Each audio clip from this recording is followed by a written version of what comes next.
हरिओम श्रीराम अंबज्ञ नाथ संविध मित्रांनो आणि माझ्या मैत्रिणींनो, मी वृषाली वीरा आपलं स्वागत करते आपल्याच यूट्यूब चॅनलमध्ये, ज्याचं नाव आहे अनिरुद्धाच मोटिवेशनल चॅनल. कसे आहात सगळे? अपेक्षा ठेवते की तुम्ही सर्वजण खूप छान आहात आणि असणार, अशी बापूंचरणी मनापासून प्रार्थना. माझं चॅनल जर अजूनही सबस्क्राईब केलं नसेल तर प्लीज सबस्क्राईब करा, लाईक करा आणि शेअरही करा. तर आज आपल्या व्हिडिओचा विषय आहे की जर कोणाचं स्तोत्र पठण पाठ होत नसेल, मंत्रपठण पाठ होत नसेल, मंत्र तर छोटे असतात पण एखादं स्तोत्र असतं तर तसं पाठ होत नसेल तर आपण काय करायला पाहिजे. तर हे सगळ्यांसाठीच असणार आहे. ज्यांचं होत नाही ना, तर मी ज्या काही छोट्या छोट्या आणि सोप्या सोप्या टिप्स तुम्हाला सांगणार आहेत त्या पद्धतीने जर तुम्ही केलं तर तुमचं लवकरात लवकर स्तोत्र किंवा मंत्र किंवा काही जे काही अजून असेल जे तुम्हाला पाठ करायची इच्छा आहे ते नक्कीच पाठ होईल. त्यामुळे व्हिडिओ शेवटपर्यंत बघायला विसरू नका. तर मला एक कमेंट होती, याच्या अगोदरही मला कमेंट होती की कोणाचं रामरक्षा पाठ होत नाहीये, कोणाची दत्तभावनी पाठ होत नाहीये, नंतर आपलं श्री हनुमत कवच आहे, पंचमुख हनुमत कवच आहे ते पाठ होत नाहीये. तर असं बरंच काही मोठे मोठे स्तोत्र असतात ना, ते आपले लवकर पाठ होत नाही. तर त्याच्यासाठी आपण काय करायला पाहिजे? तर त्याच्यासाठी सगळ्यात पहिले आपण काय करायचं माहिती का? आता लेटेस्ट कमेंट मला होती की त्यांची रामरक्षा पाठ होत नाहीये. ठीक आहे, तर कसं असतं, आता रामरक्षा तसं बघायला गेलं तर ज्यांची पाठ नाहीये त्यांच्यासाठी खूप मोठी आहे, बरोबर. आता आपली पाठ आहे, ज्यांची पाठ आहे त्यांना इझिली कुठेही आपण कसंही म्हणू शकतो रामरक्षा. तर कसं असतं, आपलीही पाठ व्हायला थोडा वेळ लागलाच होता, बरोबर आहे. पण जी गोष्ट आपल्याला पाठ करायची आहे, जी गोष्ट आपल्याला तोंडपाठ हवी आहे, त्याच्यासाठी पहिल्यांदा तर आपण काय करायचं की त्याचा अर्थ पहिल्यांदा समजून घ्यायचा. ठीक आहे, तर रामरक्षा आहे संस्कृतमध्ये, बरोबर आहे. तर ती जी रामरक्षा आहे ना संस्कृतमध्ये, आता बऱ्याच अशा छोट्या छोट्या पुस्तिका येतात, बरोबर आहे. कुठल्याही तुम्हाला स्टेशनरी शॉपवर ते मिळून जातात की रामरक्षा, अर्थासहित रामरक्षा, वरती स्तोत्र असतं, त्याच्या खाली त्याचा अर्थ असतो. पहिल्यांदा ना तो अर्थ समजून घ्या की रामरक्षेमध्ये काय आहे. ठीक आहे, म्हणजे आपल्याला ज्या वेळेला एखाद्या गोष्टीचा अर्थ समजलेला असतो ना, तर ती गोष्ट आपल्याला पाठ करायला किंवा लक्षात राहू द्यायला कठीण जात नाही. ठीक आहे, सगळ्यात पहिल्यांदा तुम्ही फक्त त्याचा अर्थ काय ना, म्हणजे रामरक्षेमध्ये काय सांगितलेलं आहे, काय उपदेश केलेला आहे किंवा काय संदेश दिलेला आहे, काय आहे हे रामरक्षेमध्ये काय आहे हे तुम्ही समजून घ्या. ते समजून घेतल्यानंतर ती पाठ करायला तुम्हाला कठीण जाणार नाही. ठीक आहे, तर पाठ करायचं म्हणजे कसं, मला फक्त पाठ करायची आहे म्हणून रामरक्षा म्हणायची असं जर असेल ना, तर तुमची खरंच रामरक्षा लवकर पाठ होणार नाही किंवा इतर कुठलंही मोठं स्तोत्र पाठ होणार नाही, बरोबर आहे. तर पहिल्यांदा काय करायचं की त्याच्या ज्या वेळेला आपल्याला एखाद्या गोष्टीमध्ये इंटरेस्ट असतो ना मनापासून, त्यावेळेला ती गोष्ट आपल्या खूप लवकर पाठ होते, बरोबर आहे. आता हेच बघा ना, आपण जर समजा एखाद्या मूवीला जातो किंवा आपण एखादं नाटक बघत असतो, सिनेमाला जातो, तर ते आपण पाठ करायला जातो का? नाही, ते आपण बघायला जातो, मनापासून बघायला जातो, बरोबर. एखादा पिक्चर लागलेला असेल तर आपण मनापासून तर नाही, मला बघायचा आहे, आतमधून इच्छा असते, आपलं मन त्याच्यासाठी तयार असतं, बरोबर आहे. तर आणि समजा आपण बघितलं, तो 3 तासाची मूवी असते ती, आणि आपण परत घरी आल्यानंतर कोणी जर बघितलं नसेल, आपण त्याला ती स्टोरी सांगत असतो, तर बरोबर आपण त्याला सिक्वेन्सनुसार स्टोरी सांगतो, सुरुवात कुठून झाली, मग कोणी काय केलं, कोण कोणाला काय बोललो, कोणाची एंट्री कधी झाली, बरोबर आहे. ते आपण पाठ केलं का? नाही केलं. तर कसं सांगायचं तात्पर्य असं की जी गोष्ट आपण इंटरेस्ट घेऊन करतो ना, ती गोष्ट आपली फार लवकर पाठ होते किंवा फार लवकर लक्षात राहते. ठीक आहे, तर आणि तरी सुद्धा समजा लक्षात राहत नसेल ना तुमच्या, तर एक सोपा मार्ग आहे रामरक्षा. तुमची जर अशी बसून पाठ होत नसेल ना, तर एकच करायचं, रामरक्षा ही ना मोबाईलवर किंवा आपण म्हणतो ना टीव्हीवर अशी लावून द्यायची आणि ती ऐकत राहायची. आता बघा, लहानपणी आपल्याला आपण शाळेत जायचो, आपल्याला गाणी सांगायची, बरोबर आहे, कविता आपल्याला असायच्यात किंवा श्लोक म्हणायला लावायचे, तर ते आपल्याला पाठ नाही करायला लावायचे कोणी, बरोबर आहे. आपण शाळेत गेल्यानंतर प्रार्थना श्लोक हे बरोबर रोज म्हणून घ्यायचे आपण, आणि आपण तिथे शाळेमध्ये तर एकचदा म्हणायचो, बरोबर आहे, शाळेच्या सुरुवातीला स्टार्टिंगला. तर मग ते तरी आपल्याला लक्षात राहायचं. आता लहान मुलांचंच बघा, तुम्ही नर्सरीचे मुलं असतात, फर्स्ट प्री प्रायमरी सेक्शनचे जे मुलं असतात, त्यांच्या काही स्तोत्र, काही कविता, काही पोएम्स लगेच पाठ होऊन गेलेले असतात का? तर शिक्षक त्यांच्याकडून वेळोवेळी ते वदवून घेत असतात.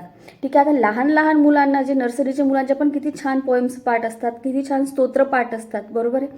तर ते याच्यासाठी मंत्रपाठ असतात, याच्यासाठी की रोज त्यांच्याकडून ते म्हणून घेतले जातात. ठीक आहे, तर त्यांना तर काही लिहायला वाचता येत नाही नर्सरीच्या मुलांना, बरोबर आहे, पण ऐकून ऐकून त्यांचे त्या पाठ होतात. ठीक आहे, तर ज्यांचं खरंच असं पाठ होत नसेल ना, बसून पाठ होत नसेल किंवा मला पाठ करायचं आहे, तरीसुद्धा पाठ होत नसेल तर त्यांनी खरंच ऐकून पाठ करा, श्रवण करून पाठ करा, बरोबर आहे. सकाळी लावून द्यायची रामरक्षा किंवा दत्तभावनी, की जे तुमचं स्तोत्र पाठ होत नाही ते सकाळी लावून द्यायचं. ते शब्द ज्या वेळेला आपल्या कानावर पडतात ना त्यावेळेला ते रिवाईज होत जातात. आणि असं नाही की मला पाठ करायची आहे म्हणून मी म्हणतोय, असं नाही, मला त्याच्यातून आनंद घ्यायचा आहे. हे जेव्हा आपला उद्देश असतो ना तर त्यावेळेला ती गोष्ट खूप लवकर आपली पाठ होत असते आणि विचारही करावा लागत नाही आपल्याला की मला पाठ करायची. आमचं तसंच झालं. माझी तर रामरक्षा कधी पाठ झाली मला ते समजलंच नाही. पहिली गोष्ट तर आपण लहानपणी ज्यावेळेला शाळेमध्ये लहान होतो त्यावेळेला शाळेमध्ये रामरक्षेवरून स्पर्धा व्हायच्या. 5 श्लोक, पहिल्या 5 श्लोकांवर, मग नंतर प्लस 5 श्लोक, मग नंतर परत त्याच्यात अधिक 5 श्लोक, असे श्लोकांच्या स्पर्धा व्हायच्या. मी कधीही त्या भानगडीत पडली नाही, खरं सांगते. बापरे, संस्कृतमध्ये, आणि ते पण ही श्लोक कधी पाठ होतील. आणि ज्या मुली करायच्यात ना त्यांना हा खूप छान आहे, मस्त ग. माझं तर कधी पाठ पण नाही झालं, हे होणार पण नाही असं वाटायचं काही वेळेला. पण ज्या वेळेला बापू मार्गात आलो, बापूंनी ते करवून घेतलं.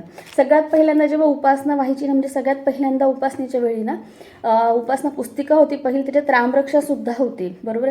आणि तीच रामरक्षा फक्त त्यावेळेला शनिवारी म्हणायचो. ज्या वेळेला उपासना केंद्र असायची, उपासना असते आपली शनिवारी, ती साप्ताहिक सामूहिक उपासना असते शनिवारी, त्यावेळेला बस त्यावेळेला ती एकच वेळा म्हटली जायची. पण ती त्यावेळेला मनापासून म्हटली जायची. मला पाठ करायची आहे आणि म्हणजे मला जाणून बुजून लक्षात ठेवायची आहे ती गोष्ट, म्हणून नाही. तर मला पाठ म्हणजे म्हणायची, मला बापू आहे उपासना पुस्तिकेमध्ये ते म्हणायचे. त्यावेळेला तर ते म्हणजे श्लोक पण व्यवस्थित म्हणता यायचे नाही सगळ्यात पहिल्यांदा तर, बरोबर आहे. आता ज्यांची खरंच पाठ नाही ना त्यांनाच हा प्रॉब्लेम फेस करावा लागतो की कुठला लाईन आहे श्लोकाची तर ती कशी म्हणायची. काही वेळेला चुकत असेल तरी काही हरकत नाही, बापूंनी आपल्याला सांगितलेलंच आहे. पाठ करताना चुकेल पण सराव कंटिन्यू ठेवा. आज चुकेल, उद्या चुकेल, पण तुमचं 2-3 दिवसांनी ते तुमचं शब्द उच्चारण अगदी व्यवस्थित होणार आहे, ठीक आहे. आणि असं आपलं काही शब्द उच्चारण चुकीचं वगैरे झालं तर आपलं काही पाप वगैरे लागत नाही, आपला बाप्पा आहे बसलेला, बरोबर आहे. तर मनापासून ती गोष्ट करा, मनापासून करा कुठलीही गोष्ट, तर ती नक्की तुमची पाठ होणार आहे, ठीक आहे. ऐकून पाठ करा. त्यावेळेला ज्यावेळेला आम्ही केंद्रावर जायचो ना शनिवारी आणि उपासना व्हायची त्यावेळेला शब्द बोलायला समजायचं नाही, ते काय आहे काय नाही असं म्हणजे लक्षात नाही राहायचं. एखादं कसं म्हणजे थोडं डिफिकल्ट असतं काही वेळेला, एका शब्दाचे 2 शब्द करून बोलावे लागतात आपल्याला, बरोबर आहे, संस्कृतमध्ये. तर त्यावेळेला आम्ही फक्त ऐकायचो की हां याला हे म्हणतायत, याला ते म्हणतायत. मग हळूहळू ते तोंडावर शब्द यायला लागलेत ऐकून, ठीक आहे. समजा काय करायचं, मोबाईलवर वगैरे लावून द्यायची रामरक्षा आणि आपण त्या पुस्तकेत बघायचं, ह्या ओळीचं असं उच्चारण आहे, त्या ओळीचं तसं उच्चारण आहे. आणि आपण नेक्स्ट टाइम असं ऐकून झाल्यानंतर, बघून झाल्यानंतर नेक्स्ट टाइम आपण म्हणायचा प्रयत्न करायचा. आणि तुम्हाला एक सांगू का, ज्या वेळेला तुम्ही रामरक्षा घरात लावून द्याल ना, सकाळी लावा, दुपारी लावा, संध्याकाळी लावा, त्यावेळेला फक्त ऐकत राहायचं. आपले कामही सुरू ठेवायचे आणि ऐकत पण राहायचं. आरामात ते शब्द तुमच्या कानावर पुन्हा पडल्यानंतर, पुन्हा श्रवण झाल्यानंतर आपोआप ते आपले तोंडावर शब्द येऊ लागतात आणि आपोआप कळतं की आता या ओळीनंतर कुठली ओळ आहे, बरोबर आहे. तर लहानपणी जे आपण गोष्टी फॉलो केलेल्या आहेत ना, त्याच गोष्टी इथे पण फॉलो करायच्या. खूप काही कठीण नाही आहे, बरोबर. पहिल्यांदा खूप वाटायचं की बापरे रामरक्षा कधी पाठ होईल, पण नंतर कधी पाठ झाली तेच कळलंच नाही. हे असं प्रत्येक आपल्या स्तोत्रांच्या बाबतीत होतं. आता श्रीमद पंचमुख हनुमत कवच आहे, ते पण तसं बघा, ज्या वेळेला सगळ्यात पहिल्यांदा जर कोणी पाठ करणार आहे त्याला ते थोडं कठीणच वाटणार आहे. पण तुम्ही डेली जर म्हणताय, डेली तुम्ही 1 वेळा जरी म्हटलं ना तर तुमचं काही दिवसात आरामात पाठ होऊन जाणार आहे, ठीक आहे. एखादं गाणं बघा, एखादं गाणं आपल्याला आवडतं, आपण ते लावून देतो. पहिल्यांदा तर आपल्याला म्हणजे फक्त आपल्याला त्याची धून किंवा म्युझिक आवडत असतं किंवा ते समजत असतं, बरोबर आहे. पण शब्द आपण पुन्हा ते गाणं ऐकतो ना तर नंतर ते गाणं स्वतः आपण म्हणायला लागतो. तर हा त्यातला प्रकार आहे की श्रवण करून पाठ करा, मग आरामात होतं, काही कठीण नाही आहे. आणि आनंद घेऊन पाठ करा. आपल्याला कुठे परीक्षा द्यायला जायचं नाही पहिली गोष्ट तर, बरोबर आहे.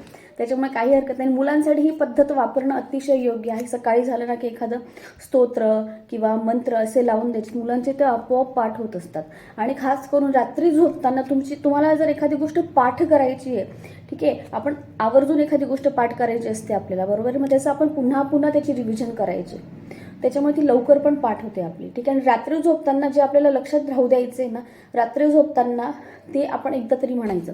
आता ज्यांची रामरक्षा पाठ होत नाही ना त्यांनी खरंच रात्री झोपण्याच्या अगोदर एकदा तरी रामरक्षा म्हणा आणि बघा तुम्हाला काही दिवसात फरक जाणवेल. आणि मुलांनाही ऐकवा, बरोबर आहे. नक्कीच मुलांमध्ये पण तुम्हाला फरक जाणवेल. रामरक्षा झालं, आपलं हनुमान चालीसा, बापूंनी तर आपल्याला झोपण्याच्या अगोदर 3 वेळा हनुमान चालीसा बोलायला लावलेलीच आहे. घरात बोलत राहा, नक्की मुलांचीही लवकरात लवकर पाठ होते. बरोबर आहे. चला तर मग मित्रांनो, आज पुरता एवढंच. तर त्यांची जी शंका असेल किंवा अजून कोणाचं काही स्तोत्र पाठ होत नसेल, मुलांचेही स्तोत्र पाठ होत नसतील ना, तर त्यांच्यासाठी ही गोष्ट खूप महत्त्वाची. फोर्स करू नका की पाठ करायचं, हेच करायचं, तेच करायचं. आणि जरी तुम्हाला तर समजा लवकरच पाठ करणं हवं असेल ना, तर एक काम, सरळ पाटी पेन्सिल घेऊन बसून जायचं. एक स्तोत्र आपलं श्लोक म्हणायचा, तो रिवाईज करायचा पुन्हा पुन्हा आणि नंतर त्याला लिहायचा प्रयत्न करायचा. बरोबर आहे. जी गोष्ट आपल्या हाताखालून जाते ना, आपण जे आपल्या बोटांनी लिहितो ते सुद्धा आपल्या खूप लवकर लक्षात राहतं. बरोबर आहे. तर खूप काही कठीण नसतं. खास करून मुलांना ही ट्रिक द्या तुम्ही, त्यांच्या अभ्यासामध्ये सुद्धा किंवा त्यांच्या अजून कुठल्या चांगल्या गोष्टीमध्ये सुद्धा त्यांचं पाठ होतं. मुलांना बऱ्याच वेळेला क्वेश्चन आन्सर लक्षात राहत नाही. ठीक आहे. तर एकच सोपा पर्याय पाटी आणि पेन्सिल जो आपण केलेला आहे. बरोबर आहे. खूप सोपा पर्याय आहे. लिहिलेलं किंवा वाचलेलं लक्षात राहतं आणि ते वाचलेलंच जेव्हा आपण आपल्या मनाने लिहितो, आपण काय उत्तर पाठ केलेलं आहे, जे पाटीवर आपण जर पुन्हा पुन्हा लिहू ना, ते आपल्या अगदी माइंडमध्ये बसतं आणि त्याची खूप नंतर ती गोष्ट लक्षात राहण्यासाठी खूप सोपं जातं आपल्याला, नंतर फार कठीण वाटत नाही. ठीक आहे. तर चला, आज पुरता एवढंच. माझ्या मते तुम्हाला माझा आजचा व्हिडिओ नक्कीच आवडला असेल तर नक्कीच लाईक, सबस्क्राईब, शेअर करा. चला तर मग भेटूया नेक्स्ट व्हिडिओमध्ये अशाच एका छानशा विषयासोबत. तोपर्यंत हरिओम श्रीराम अंबज्ञ नाथ संविध.